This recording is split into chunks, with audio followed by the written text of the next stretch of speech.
Hello বন্ধুরা, সকাল থেকে কাজকর্ম হয়ে গেছে, এখন একটু রিল্যাক্স করছি, বসেছি। এই যে আমার বর এখন বেরোচ্ছে রেডি হয়ে।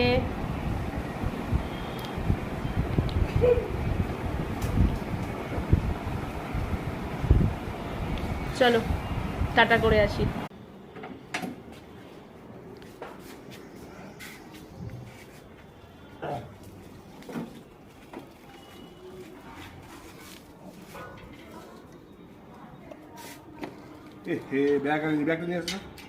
কোন ব্যাগটা? যেটা বড়টা সেটা।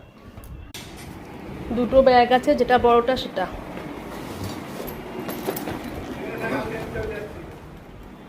দেবো? খোলো তো একটা, খোলো নিচের ড্রয়ারটা খোলো, খুলে গেল ডান হাতে একটা ব্যাগ।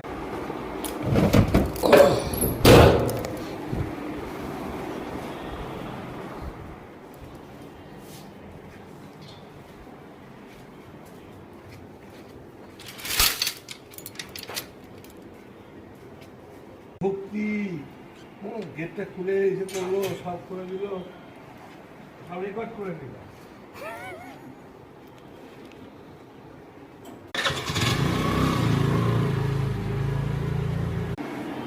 তো বর বেরিয়ে গেল, আর প্রত্যেকদিন যাওয়ার সময় কিছু না কিছু ফেলবেই, চশমা, মোবাইল, মেশিন। তো সেটাই হলো, আমি আবার এগিয়ে দিলাম, বলছে এটাই তো আবার তুমি প্রচার করে দেবে যে প্রত্যেকদিন যাওয়ার সময় সব গুছিয়ে টুছিয়ে দিই। তারকেশ্বর যাবে?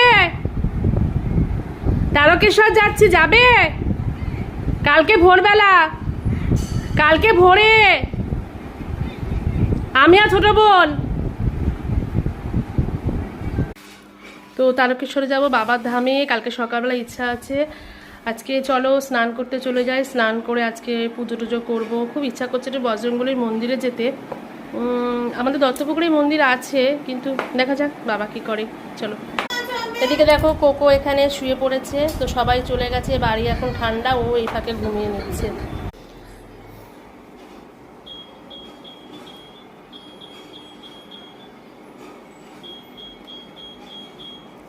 এখানে কিছু অল্প সামান্য কিছু কাচার ছিল, সেটা দিয়ে দিলাম, দিয়ে অন করে দিলাম, স্নানে চলে যাই।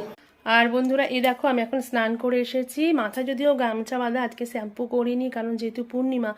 এমনি অনেকে বলে থাকে পূর্ণিমার মধ্যে শ্যাম্পু করা যায় না। আবার দেখো দোল পূর্ণিমার দিন কিন্তু আমরা রং টং মেখে মাথা শ্যাম্পু করি, তো জানি না মানুষের নিয়ম বানায় মানুষের নিয়ম ভাঙে। যাই হোক, আমি শ্যাম্পু করিনি। কালকে মানে আজকে পূর্ণিমা ছেড়ে গেলে ইচ্ছা আছে রাতে শ্যাম্পু করবো। তো এখন পুজো দেবো, চলো সাথে থাকো। এখনকার জন্য টাটা, বাই বাই। অবশ্য তার আগে গামছাটা খুলে একটু সিঁদুর পরে নেব, তারপরে। চলো বন্ধুরা।